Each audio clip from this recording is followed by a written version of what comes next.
Nah, Harit dipersilahkan. Selamat siang teman-teman. Ya. Perkenalkan, kami dari kelompok 4, saya Haritsa Sulistianugraheni dari Prodi Pendidikan Bahasa Inggris. Ada teman saya, Ulfah Dwi Prastiwi dan Sulastri Miharja. Di kesempatan kali ini kita akan berdiskusi tentang proyek UAS Ilmu Kependidikan yang sub-subnya akan dibacakan oleh teman saya, Ulfah. Jadi, kita akan membahas tentang essay yang sudah kita bikin, yaitu konsep ilmu kependidikan berkaitan dengan teori yang relevan yang telah kita pelajari selama ini. Nah, jadi bab pertama itu nanti ada sistem pendidikan dan pengajaran dan berbagai elemen yang berkaitan. Itu ada contohnya berbagai macam teori atau aliran pendidikan seperti naturalisme, eksperiensialisme, sama konvergensi, humanisme, dan konstruktivisme. Lalu ada prinsip pendidikan dan pengajaran menurut UNESCO, Undang-Undang Sistem Pendidikan Nasional dan Ki Hajar Dewantara. Lalu yang selanjutnya ada prinsip gaya belajar atau learning styles siswa, dan Bloom's taksonomi domain dan penerapannya dalam pendidikan bahasa Inggris atau ilmu keolahragaan. Kalau kita nanti bahasa Inggris. Nah, sama yang terakhir ada konsep assessment, waktu pelaksanaannya, dan serta aspek yang dinilai dalam pengajaran bahasa Inggris. Jadi seperti itu. Nah, sekarang kita mulai diskusinya. Dari bab pertama, kayaknya ini saya ini aja, screen share ya, sebentar. Ya.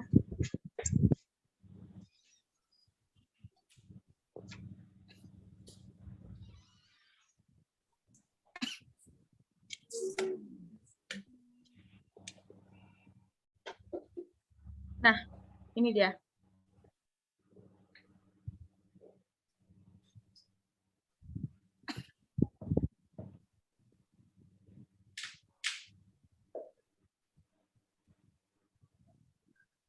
Nah, bab pertama itu ada sistem pendidikan dan pengajaran dan berbagai elemen yang terkait di dalamnya. Di sini ada yang mau diskusiin. Siapa yang mau mulai diskusi? Kayaknya kita sudah jelas ya ini ya. Sudah jelas semua. Saya itu tertarik untuk yang belum taksonomi itu loh. Kita kan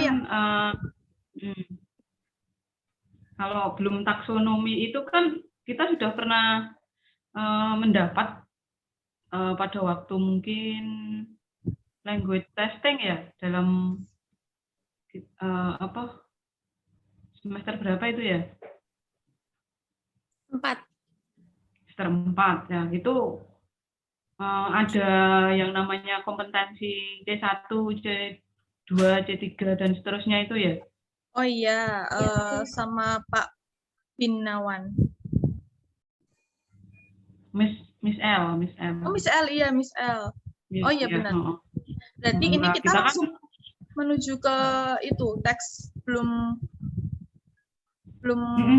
ekonomi dan gaya belajar. Oh iya. Ya itu. Ya. Jadi kita sebagai calon guru SD, SMP dan SMA ya. Ya. Ya. Kita kan harus memahami belum taksonomi itu untuk bisa mencapai tujuan pembelajaran di tingkat sekolah yang kemungkinan nanti mungkin kita sebagai pendidik gitu. Nah, ya kan? Ini benar. Jadi taksonomi ini kan ada cognitive domain, ada affective domain, ada psychomotor domain. Nah, gimana sih maksudnya itu tuh cognitive domain? Kita pura-pura ini aja ya, nggak tahu aja ya, kita diskusikan. Cognitive domain adalah aspek kemampuan dalam berpikir. Nah, itu tuh lebih ke gimana sih, Mbak? Kamu tahu nggak? Kalau setauku sih kognitif itu berhubungan dengan apa ya, daya pikir. Daya pikir, jadi kemampuan berpikirnya siswa. Oh iya. Mungkin itu nanti bisa diterapkan dalam kompetensi. Misalkan kalau di SD itu untuk belum taksonominya mungkin baru C1 atau C2 aja. Jadi C1 itu hanya mengingat, ya kan? Remember. Jadi kemampuan kognitifnya mungkin baru pada tahap tingkat 1 dalam taksonomi. Gitu nggak kayaknya? Terus kalau selanjutnya mungkin kalau sudah SMP mungkin naik lagi menjadi mempergunakan yang C2 itu atau C3 itu udah mulai menerapkan atau apply ya kalau kita dalam pelajaran bahasa Inggris. Jadi sudah mulai menerapkannya, tidak hanya remember atau mengingat. Nah, itu kita kan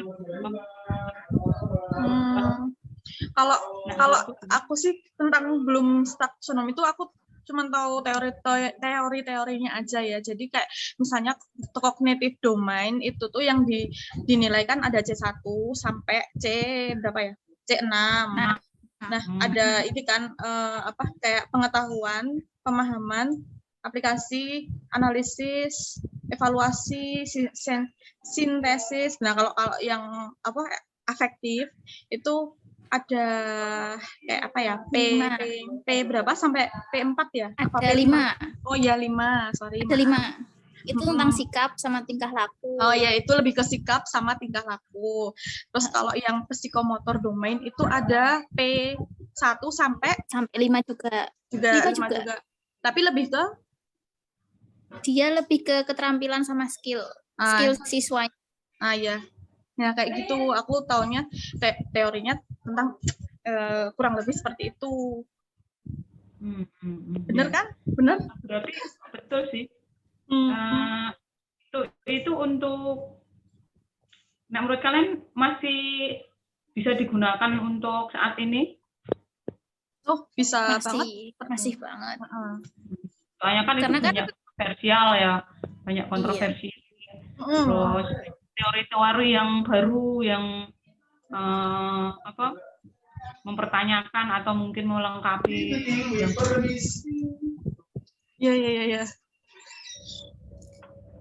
Terus mungkin juga bisa digabungin sama cara-cara guru untuk penyampaian juga sih. Maksudnya kan kayak kognitif domain kita kan C1 sampai C6 nanti bisa disesuaikan sama jenjangnya. Kayak SD ya pakainya C1 dulu kayak tadi Mbak Lastri bilang, terus nanti SMP naik lagi, SMA baru dipraktekkan, gitu-gitu sih sebenarnya. Oke, itu kan berarti cuma salah satu pilihan ya, kita mungkin sebagai calon pendidik itu salah satu pilihan yang bisa dipakai nantinya. Kalau menurutku sih iya. Oke, tapi kan ketiganya itu juga harus ada di penilaian sih, kayak kognitif, afektif, sama psikomotor. Iya, oke. Mungkin kita lanjut ke asesmen ya, cukup menarik ya untuk asesmen itu. Mbak Lastri, ya? Kayaknya ini deh bab 4 tuh juga menarik buat dibahas deh, kayak macam-macam learning styles loh. Oh iya. Nah, tapi dikit aja sih nggak apa-apa. Jadi kan learning style atau gaya belajar guru kan beda-beda, tergantung apa namanya siswanya juga, ya kan? Betul. Nah, itu kayak belajarnya kan terdiri dari 3 ya, satunya auditory learning style, visual learning style, dan kinesthetic learning style. Nah, kalau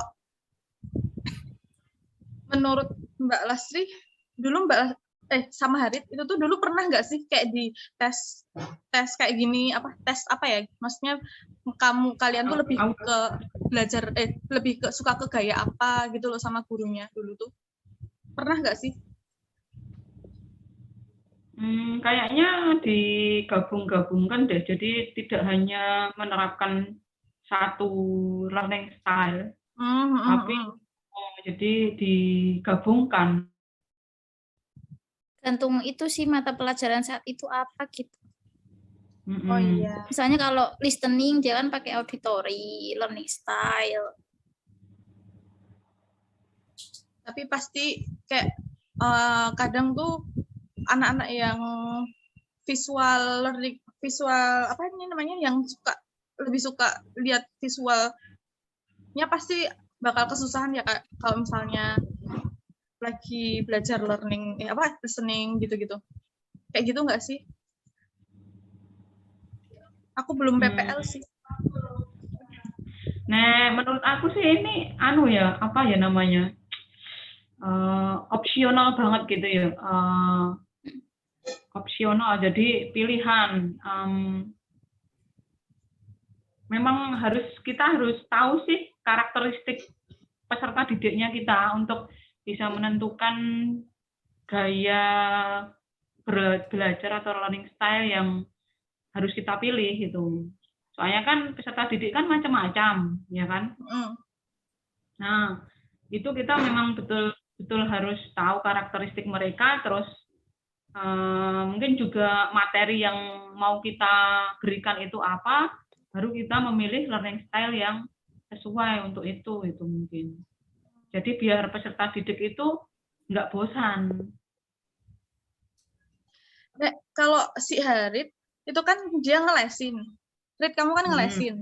Nah itu tuh kamu juga ngerasa kayak gitu nggak? Oh, yang anak ini tuh lebih seneng kalau lihat gambar, lihat video, atau lebih suka kalau dia tuh gerak? Iya, soalnya kan anak yang tak lesin kan juga masih kecil, masih kelas 6 SD. Mungkin dia lebih banyak ke itu sih, lihat gambar sama main game gitu sih, daripada harus dengerin orang ngomong. Biasanya kan ngomong bahasa Inggris kan kelas SD kan belum terlalu difokusin banget. Jadi kan mereka juga kayak bingung gitu. Tergantung kita juga sih. Maksudnya emang nyelipin video yang ada listeningnya juga, yang ada gambarnya juga. Itu kan juga bisa jadi option penggabungan learning style gitu. Oh ya, oke. Cuman kan kalau aku karena aku ngajar anak-anak informal ya, jadi fasilitas yang kita punya itu terbatas, ya kan? Jadi untuk misalkan kalau untuk mau memberikan sesuatu yang video, misalkan video learning itu kita tidak punya alatnya, jadi tidak bisa. Misalkan ya, kan berarti learning style juga harus disesuaikan dengan fasilitas yang ada di tempat kita mengajar gitu kan.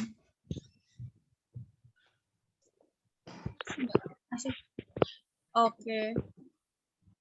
Sekarang ke assessment.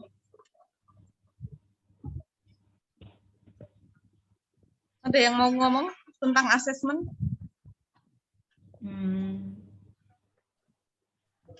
Mungkin Harit bisa dijelaskan sedikit tentang assessment. Assessment tuh itu toh kemarin toh grup kita kan.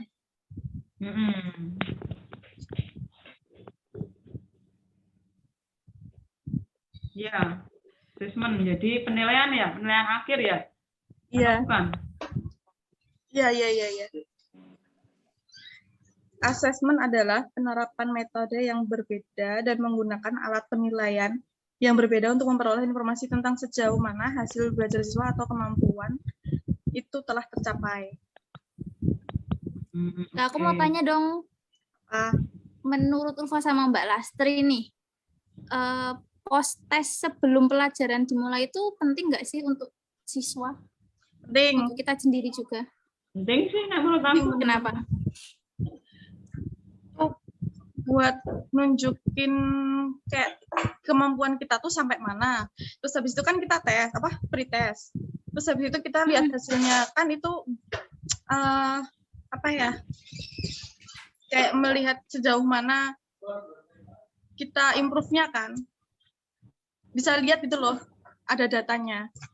Kalau Mbak Lastri mungkin lebih bisa menjelaskan lebih pelan-pelan. Ya penting kan, karena kan kita mengajar itu kan pasti punya tujuan, ya kan? Tujuan pembelajaran. Kita kan mengajar, memberikan materi itu pasti ada tujuan yang ingin kita capai, ya kan? Post assessment itu kita buat untuk kita tahu, kita itu berhasil enggak untuk mengevaluasi tujuan pembelajaran yang kita inginkan, yang kita targetkan itu sudah tercapai atau belum, apa yang perlu diperbaiki dan lain-lain kan. Jadi itu nanti penting untuk apa yang perlu kita lakukan selanjutnya gitu. Ya. Oke, nah itu lebih jelas. Berarti itu kayak wajib gitu ya? Wajib nggak sih kalau misalnya setiap pertemuan kita harus ngadain post test gitu?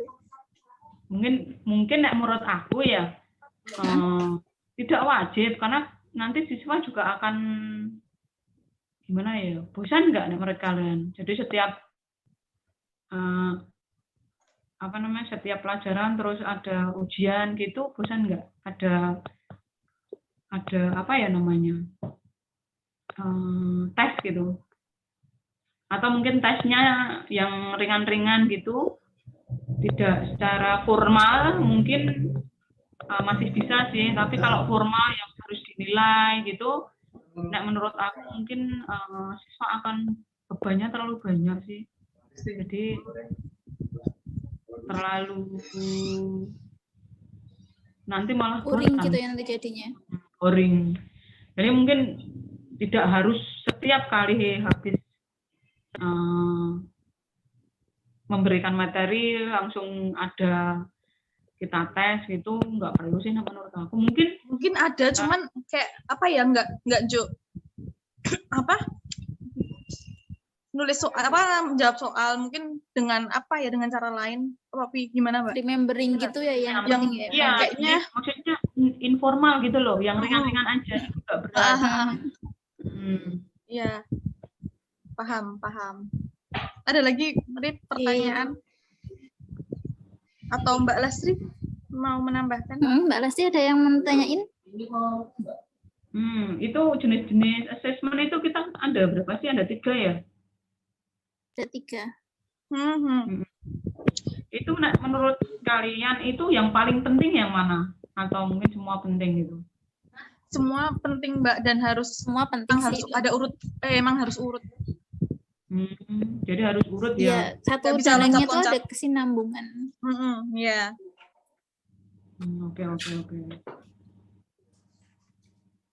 Oke, mungkin itu aja sih kalau dari aku. Ada pelaksanaannya udah jelas ya berarti ya, kita tes dulu terus baru diukur gitu ya, terus dievaluasi. Ini ya waktu pelaksanaan ya. Nomor 1, tes dapat dilakukan sebelum pelajaran mulai bla bla bla dan mengetahui sampai mana kemampuan siswa sebelum diberikan materi. Pengukuran, evaluasi, iya sih. Udah paham aku. Oke, mungkin Ulfa atau Harif bisa membacakan kesimpulan dari rangkaian diskusi kita pada hari ini tentang ilmu kependidikan. Oke. Jadi dari uraian isi yang udah kita buat ini, itu dapat disimpulkan bahwa pendidikan adalah suatu sistem yang komponennya itu saling bergantung atau bergantung satu sama lain itu untuk mencapai tujuan tertentu. Nah, jadi tadi kan kita sudah belajar tentang teori atau aliran pendidikan diantaranya naturalisme, eksperiensialisme, konvergensi, humanisme, dan konstruktivisme. Dan kita tuh juga perlu memahami prinsip-prinsip pengajaran menurut UNESCO, UU Sisdiknas yang nomor 20 tahun 2003, dan serta prinsip-prinsip pengajaran Ki Hajar Dewantara. Nah, dalam melaksanakan proses belajar itu perlu memperhatikan gaya belajar anak yang tadi sudah kita bahas, agar proses belajar anak itu dapat optimal. Terus dalam penetapan tujuan pelaksanaan proses pembelajaran dan evaluasi tidak terlepas dari 3 aspek taksonomi Bloom yang tadi kita udah bahas, yaitu aspek kognitif, afektif, sama psikomotor. Nah, dari menetapkan tujuan pendidikan sampai melakukan evaluasi terhadap keseluruhan proses pendidikan. Nah, sudah seperti itu kesimpulannya. Terima kasih. Arif mau nyempulin lagi? Itu aja udah cukup jelas Ada yang sih. ketinggalan? Udah nggak ada? Oke. Kayaknya jelas ya. Iya. Oke. Sudah cukup, berarti kita tutup diskusi hari ini. Kesimpulannya tadi sudah dibacakan Ulfa. Terima kasih untuk Mbak Lastri dan Ulfa. Oke, Terima terima kasih. kasih.